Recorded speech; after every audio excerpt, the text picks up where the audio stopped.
The lobby of Meridian Heights did not welcome everyone. It merely tolerated those who could pay for its silence. Located in the beating heart of Manhattan, this residential skyscraper stood as a monument to modern glass and cold, white Italian marble. The air inside smelled of expensive lavender, fresh lilies, and the distinct, quiet whisper of old money. Outside, a sudden summer storm battered the city, throwing heavy sheets of freezing rain against the massive panoramic windows. Inside, wealthy residents wrapped in cashmere coats glided across the polished floors, their steps making no sound as they headed toward the private elevators. To them, the world was a perfectly controlled environment where even the storm outside was nothing more than a scenic backdrop. Standing near the edge of the velvet-roped reception desk, looking entirely out of place in this cathedral of luxury, was Elijah Vance and his 18-year-old daughter, Lily. Elijah was a 50-year-old black man who carried the massive, unyielding posture of a retired soldier. His skin was a rich, dark mahogany, lined with the deep creases of a life dedicated to hard, physical labor. Today he wore a faded, grease-stained navy blue technician's jumpsuit with a heavy brass utility belt resting on his hips.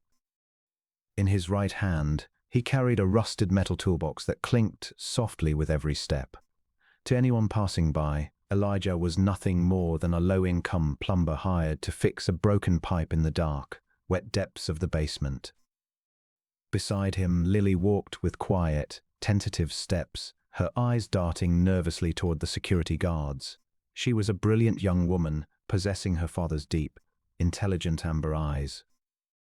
Today, she wore a simple, faded cotton t-shirt and worn-out sneakers that squeaked faintly on the dry marble. Wrapped tightly in her arms were 3 thick, heavy college textbooks on advanced architectural engineering.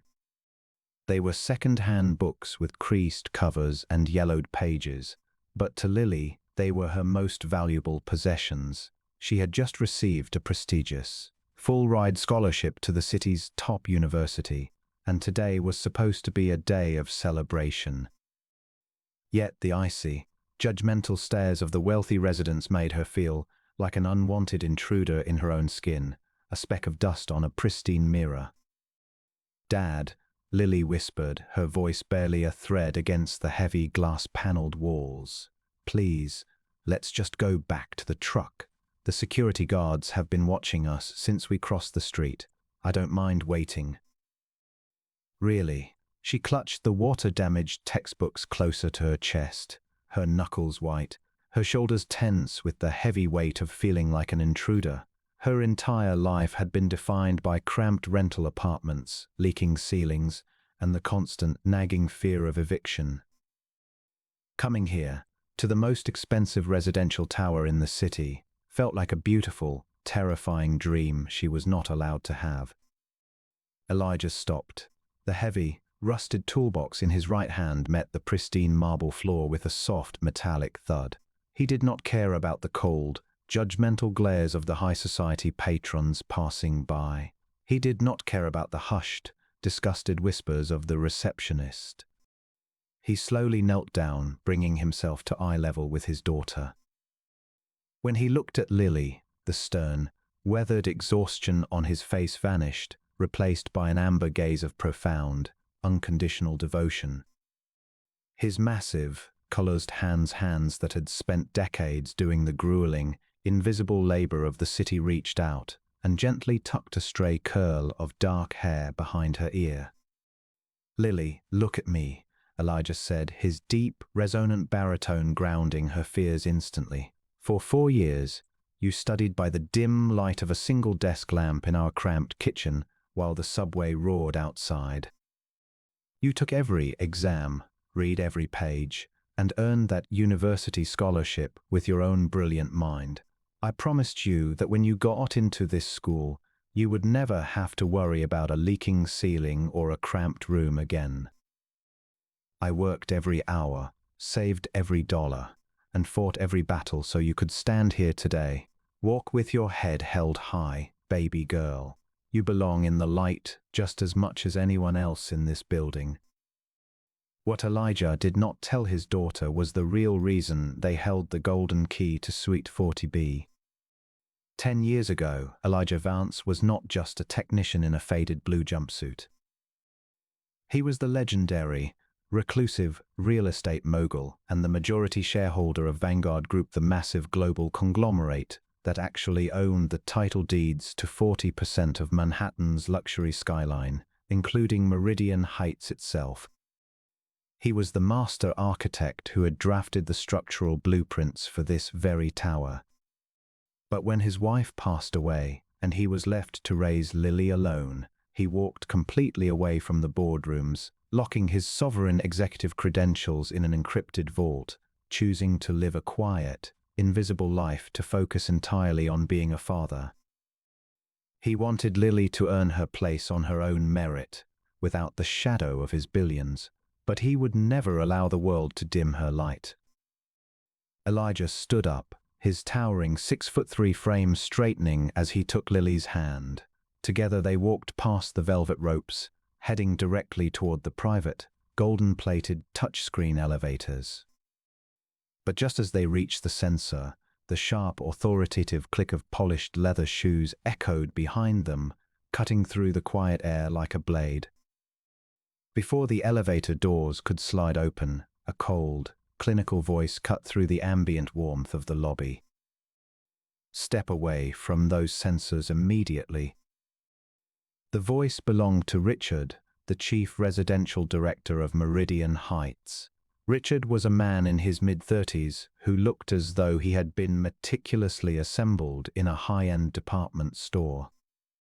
He wore a flawless, $3,000 bespoke charcoal suit that clung perfectly to his frame, a pale silver silk tie, and hair slicked back with a precision that bordered on hostile. He ran the skyscraper like his personal fiefdom, measuring the value of every human soul by the brand of their watch or the sleekness of their car. To Richard, status was a religion, and he was its most ruthless high priest. Walking just a step behind him was a wealthy middle-aged couple, potential buyers looking to invest in one of the building's multi-million-dollar duplexes. Richard had been spending the last hour inflating the building's impenetrable exclusivity, assuring them that no unwanted elements would ever taint their pristine living space. Seeing Elijah and Lily standing in front of the private penthouse elevator was more than an eyesore. To Richard, it was a personal insult to his authority. He marched toward them, the sharp, rapid click of his polished Oxfords echoing off the marble like a drumbeat of war.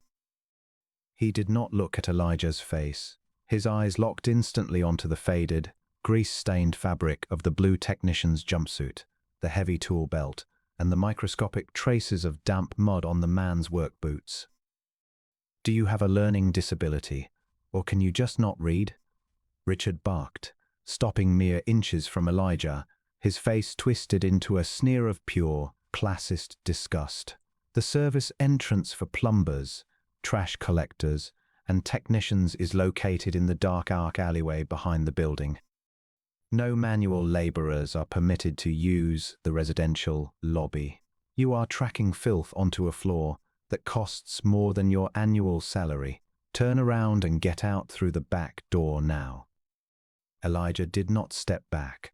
He stood like an iron pillar, his towering 6'3" frame completely shielding Lily from Richard's venomous gaze. He slowly set his heavy metal toolbox down, the clang of iron on marble vibrating through the silent lobby. "Good afternoon," Elijah said, his voice flat, calm, and dangerously quiet. "We are not here to fix your pipes. I am here to show my daughter her new home. We are going up to Suite 40B. Richard let out a sharp, mocking laugh that cut through the cold air of the lobby. The wealthy couple behind him snickered, whispering to each other as they looked at Lily's worn-out sneakers. "Suite 40B, Richard sneered, taking a predatory step forward, his face twisted in classist malice. "The Penthouse Corner Suite. That unit is a $4 million luxury property reserved for international executives, not for a dirty black plumber and his street child." Do you think I was born yesterday? You probably found a discarded key card in the trash, or you're trying to run a cheap robbery scam. My dad is telling the truth, Lily cried out, her voice cracking with pure humiliation. Tears of anger welled in her eyes as she stepped out from behind her father. We have the registration papers. He bought the apartment for me. Shut your mouth, girl, Richard hissed, his aristocratic composure completely slipping as he violently snatched the registration folder from Lily's hand. In the process, his arm struck her heavy textbooks, sending them crashing to the wet, marble floor. The pages of her advanced engineering books absorbed the dirty water from the floor, ruining the notes she had spent years writing. Look at these trashy, tattered books. If you want to sell scrap paper, do it on the subway. Security? Drag these two trespassers out of my lobby and throw them into the rain. If they refuse, call the police and have them locked up for vagrancy. Two burly, uniformed security guards stepped forward, grabbing Elijah's shoulders. Elijah did not resist. He slowly looked down at the ruined, wet textbooks on the floor, then up at Richard.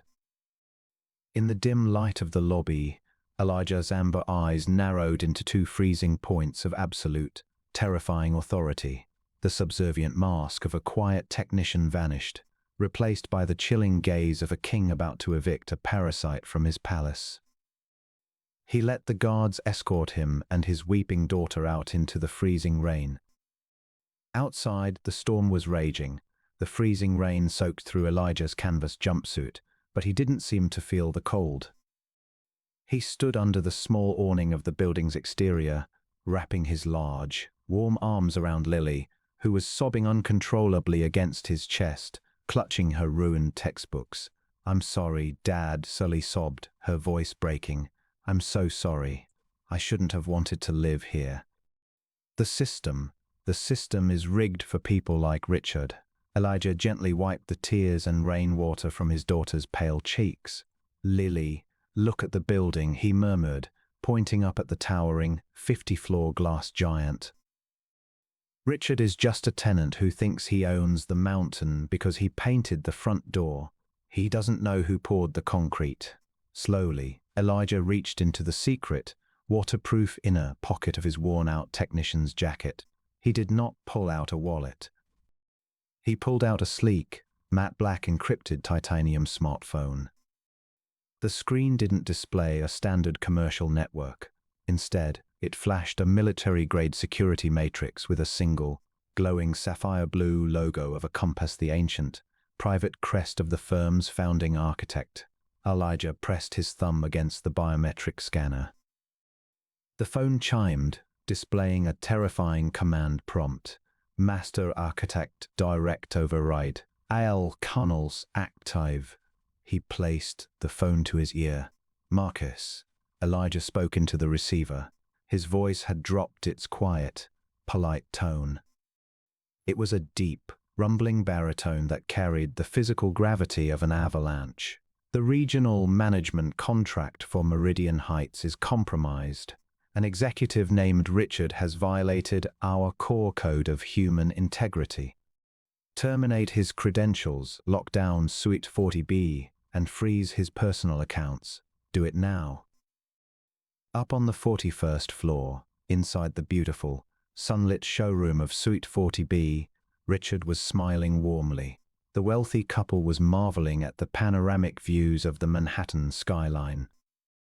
The apartment was a masterpiece of luxury, featuring Italian marble countertops, a personal indoor pool, and a state-of-the-art smart home operating system that controlled everything from the lights to the security locks. "As you can see, our security is absolute," Richard boasted, his voice dripping with elite confidence. "We have eliminated all external vulnerabilities. By choosing Meridian Heights, you are buying into a lifestyle that guarantees you will never have to look at the lower classes of this city. We keep the garbage out." Suddenly, the lights did not blink. They died into an absolute, chilling darkness. At the exact same microsecond, a loud, heavy mechanical catch echoed through the apartment. The automated security deadbolts designed to withstand a military-grade physical breach slid shut with a terrifying hydraulic thud, sealing the heavy mahogany doors. The backup emergency lights kicked in, but they did not pulse with the warm, welcoming glow of the building. Instead, every single digital screen on the walls, the touch screens in the kitchen, and Richard's own personal iPad flashed a blinding, crimson warning bar accompanied by a single line of high-level code. Critical external commandeer active. All local credentials suspended. Architect override on. What is this? The wealthy husband stammered, his face turning pale as he tried to turn the door handle. Richard, is this a scheduled system test? We are locked in. No, sir. I don't understand, Richard stammered, his polished composure slipping as he tapped furiously at his phone screen. His device was completely bricked, displaying nothing but a pulsing sapphire blue compass logo. The server room must be experiencing a minor power glitch. I'll have the maintenance staff look at it immediately. The silence inside the locked penthouse was absolute, punctuated only by the ragged, panicked breathing of Richard. He frantically threw his weight against the mahogany door, but the titanium deadbolts did not move a millimeter. Suddenly, the private elevator at the back of the penthouse chimed. The heavy, mirrored doors slid open slowly, revealing the dimly lit cab. Walking out of the elevator, entirely unbothered by the security lockout, was Elijah Vance. He had not changed out of his wet, grease-stained technician's uniform. Beside him walked Lily, her posture completely straight, holding her damp textbooks proudly. Richard's jaw hung open in utter bewilderment. "Are you out of your mind?" Richard shrieked, his voice cracking with terror. "You are trespassing on a restricted executive floor. How did you bypass the elevator security?" "I will personally ensure the police put you and your brat in federal prison for this." Before Richard could take a single step toward Elijah, a second elevator doors chimed and slid open. Sprinting out of the cab, his expensive silk tie disheveled and his face entirely devoid of color, was Marcus Sterling, the National Chief Executive Officer of Vanguard Real Estate Group, the multi-billion-dollar conglomerate that owned 40% of Manhattan's luxury skyline, including Meridian Heights itself. "Chairman Vance," Marcus Sterling gasped, running past Richard as if he were invisible. The CEO did not stop until he was standing before Elijah, where he bowed his head in deep, instinctive submission. "Sir, please forgive us. We had no idea you were conducting a personal inspection of the residential tier today. The automated security team. Oh, God, please tell me we are not too late." Richard felt the blood completely freeze in his veins. He looked at the grease-stained uniform, then at the bowing CEO, and then back into Elijah's amber eyes. The realization hit him like a physical blow. The invisible technician he had slandered, the man he had thrown out into the rain, was not a laborer trying to sneak into the building. He was the legendary, anonymous founder who owned the master deeds to the entire corporate empire. Marcus," Richard stammered, his hands shaking so violently he dropped his iPad onto the floor, where it shattered. "There has been a terrible misunderstanding. This man, he didn't present his executive credentials. He was dressed like a plumber." "Shut your mouth, Richard," Marcus Sterling roared, turning on him with absolute rage. "You arrogant, incompetent fool. You didn't just insult a resident, you just insulted the sole majority shareholder of Vanguard Group. Dr. Vance designed the very foundation of this tower. If he decides to tear up our operating charter tonight, This entire company will be declared bankrupt by tomorrow morning. Elijah did not look at Richard. He slowly reached down and took the damp textbooks from Lily's hands, placing them gently on the marble kitchen island. I designed this skyscraper to be a sanctuary of human innovation, Marcus, Elijah said, his deep baritone carrying a chilling finality that silenced the room.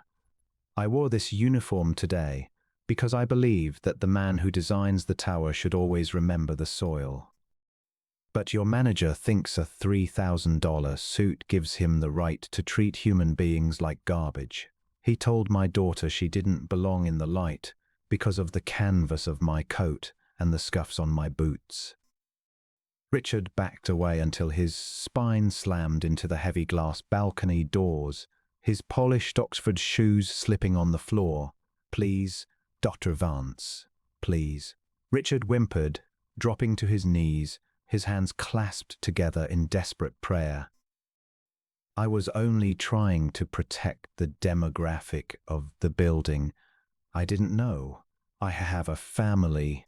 I have a career." "Your career ended the moment you decided that a child's dignity was worth less than your social status," Elijah murmured, looking down at the ruined executive with the absolute coldness of a judge passing sentence. Elijah tapped his black titanium phone once more. "Marcus, initiate the following compliance protocol. Effective this exact second, Richard is permanently terminated from Vanguard Group. Revoke his professional licenses, cancel his executive credentials, and blacklist his name from every real estate registry in the country. He is barred from entering any Vanguard-owned property worldwide, and do not let him take his coat. Remove him from my building." Before Richard could even open his mouth to beg, two large security guards who had been ordered minutes ago to evict Elijah stepped into the penthouse. Moving with sudden, brutal professionalism, they grabbed Richard by the arms of his expensive suit and dragged him out of the apartment. He was thrown out of the skyscraper into the freezing, muddy street rain in full view of the public, stripped of his job, his reputation, and his pride. Elijah turned back to the CEO. "Have our specialized transport team deliver the finest architectural engineering library to this suite by tomorrow morning, and ensure my daughter's academic path is fully supported. We are moving in tonight." "Consider it done, Chairman." Immediately, Marcus Sterling yelled, bowing once more before quickly exiting to execute the orders. The heavy mahogany doors of the penthouse unsealed with a soft, pneumatic release of pressure. The warm, ambient golden lighting of Suite 40B flicked back on, bathing the massive living room in a pristine, welcoming glow. Elijah walked back to Lily, his rugged, weathered features softening instantly into a look of profound, unconditional pride. He reached into his leather toolbox and pulled out a small, gold-plated master smart key, the absolute administrative node to the entire tower. He placed it gently into her hand. "This is your home, Lily," Elijah whispered, his voice filling the grand room with a deep, proud warmth. "No more leaking ceilings, and no more hiding in the dark. For years, I watched you work without a safety net, wanting to prove that truth and intellect could survive in this world. Tonight, you proved it. The 50-floor tower is yours. Walk with your head held high, baby girl." Lily let out a breath she felt like she had been holding for her entire life. A brilliant, blinding smile wiped away every single trace of her exhaustion as she wrapped her arms tightly around her father's neck, crying tears of pure happiness. As the storm clouds over Manhattan broke, allowing the warm evening sun to paint the glass skyscraper in gold, the master architect stood at the window, looking out over the city he built. The arrogant had been brought to their knees, the foundation of justice had been secured, and a father had claimed his daughter's victory in the